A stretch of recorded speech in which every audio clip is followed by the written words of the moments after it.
Hello, we are going to take a walk to Lord Poseidon's temple at Cape Sounion or Sounio in the south of Attica. Now those grey clouds you see are actually wildfires, and my phone kept going off and I ended up having to race back because my holiday home was where those fires were. So this was cut short. But we are about an hour and a half drive south from Athens on a little finger of a peninsula. And there are quite a few connections to this. So the first historical reference we get to Sounio is mentioned in Homer's Odyssey, and it is mentioned by King Nestor from Sandy Pylos, who was an elder of the Archaeans who went to Troy, and Telemachus was looking for his father. 10 years had passed since the Trojan War and Odysseus had still not gone home, so Telemachus took a ship and visited Nestor and then Menelaus, and Nestor says, "We got to Sounium, which is the point of Athens," and that is in Book 3. So you can see a hotel down there and a beach club, and I've done sweeping views. I do apologise for my finger getting in the way. As you can see, it was horrendously windy. It is quite honestly the windiest place I have ever been to. And we are walking past one of the fortress walls. This site started to be worked about 600 BCE, and the main temple was started in the 5th century BCE. There is also a temple to Athena here as well. And this was built because basically Athena had won Athens and they wanted to honour Lord Poseidon. So this is where the Saronic Gulf meets the Aegean. And the Aegean is named for Aegisthus, who was Theseus's father. Just look at these walls, crammed and fitted together. You can pause to have a look at what the sign says if you wish to. But as I was saying, Theseus went to slay the Minotaur because Athens had to send King Minos of Crete 7 maids and 7 youths every year or so to feed the Minotaur. And Theseus was fed up of this. Crete was the dominant island in all of this area. And King Minos's son had died in an accident in Athens. So he wanted recompense and he needed to feed the Minotaur, his son. Theseus was supposed to change the sails to white if he had been successful. And it is said that Aegisthus stood there and saw the black sails, and he was so heartbroken that he threw himself off that promontory behind my finger, right down there, that bit of rock there.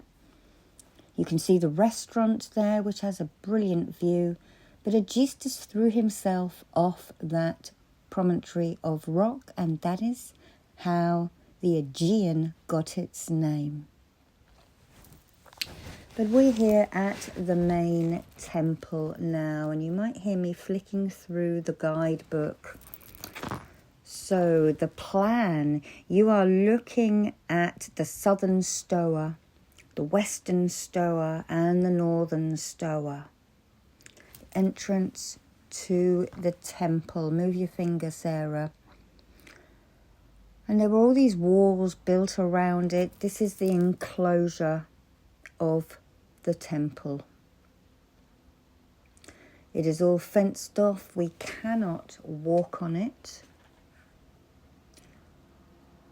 But look at how those columns are stacked together, little bits on top of each other. They did use a kind of concrete. I cannot remember what it is made from. And you can see various carvings. Even naughty Lord Byron, the famous poet from the 1800s, carved his name.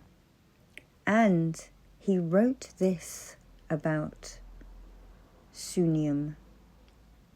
I quote Lord Byron now: "Place me on Sounion's marbled steep, where nothing save the waves and I may hear our mutual murmurs sweep.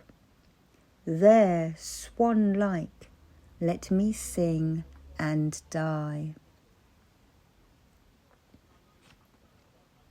So you can just imagine huge copper fire bowls or brass fire bowls with herbs and wine libations being poured into them.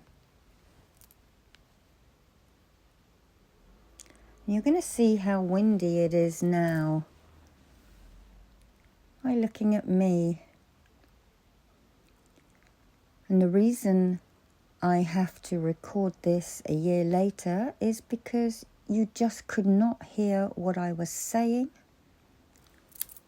in the other videos, because the caftan is flapping so much and the noise of buffeting the mic.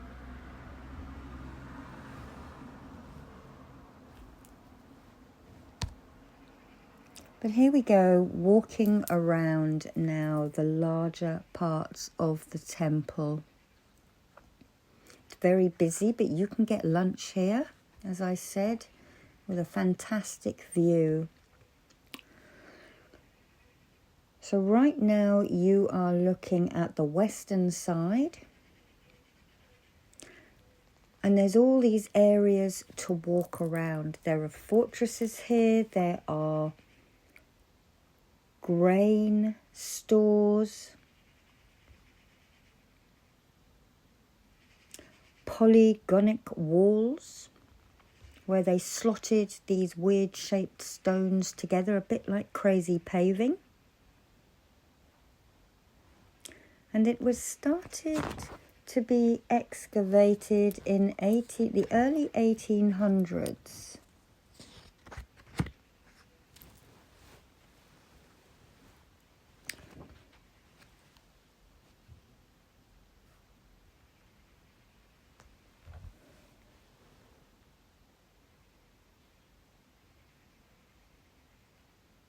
So it is 25 meters long and 9 meters wide. And there would have been 8 or 9 Doric columns, which supported a roof made of porous stone.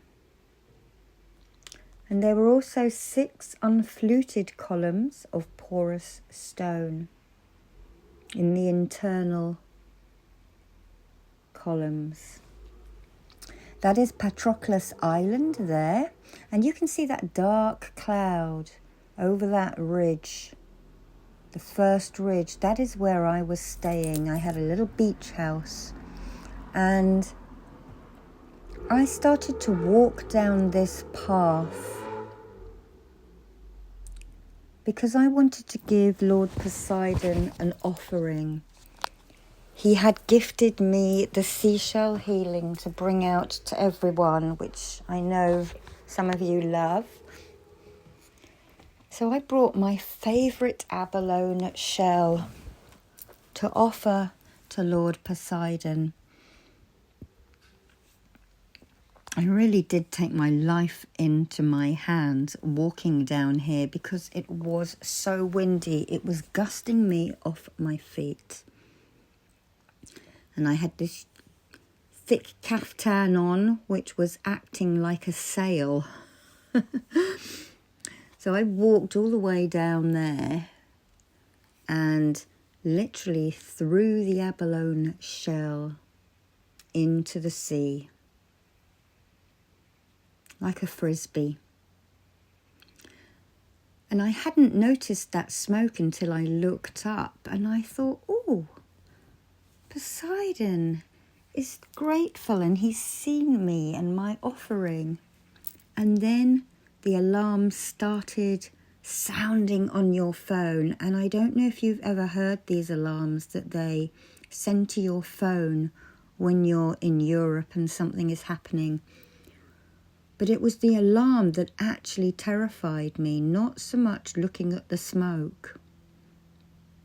So I literally had to pack up, grab a taxi and go back around this bay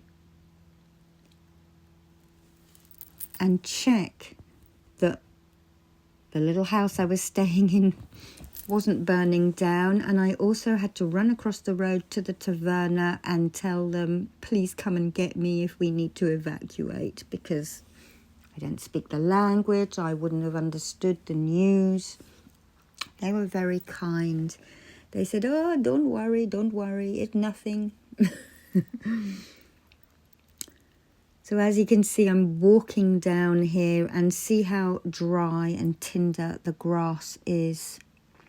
Piece of glass reflecting, a cigarette butt thrown, can just send up these fires, and the wind would just literally cause it to jump. Very scary. And all the way around this peninsula of Sounion, there are little walks that you could do. I think it's a nature reserve as well.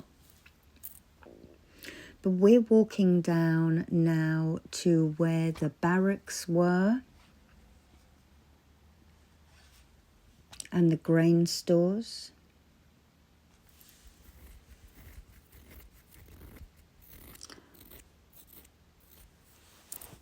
And this is called the Western Stour.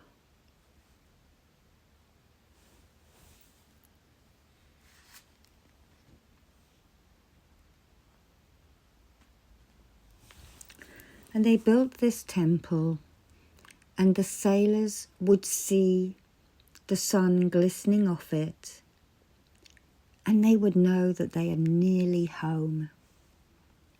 There are also mines in this area, silver mines, just a little bit further around the coast to the east. And they are called the Lorio mines.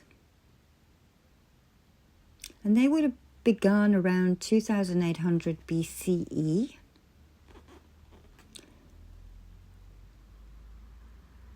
And I think they were silver mines.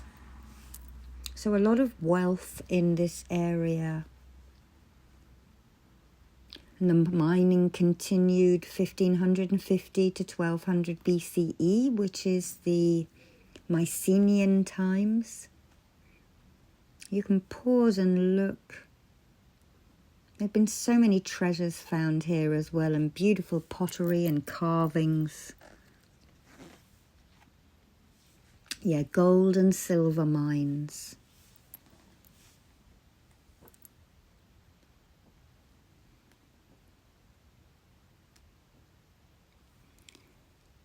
There are archaic female busts from the sacred enclosure of Athena dated 600 BCE. Now, I didn't get to that because I had to rush back because of these fires.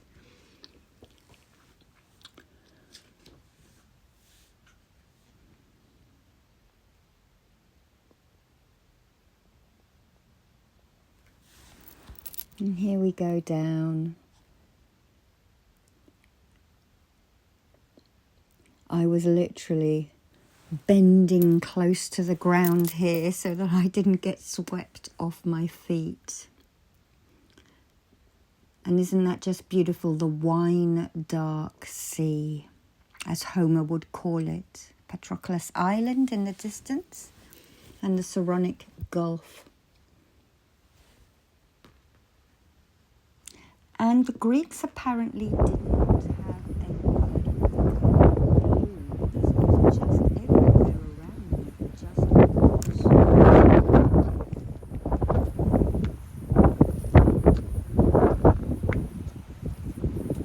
also found many coins here.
Statues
didn't actually feel as spiritual and sacred as it did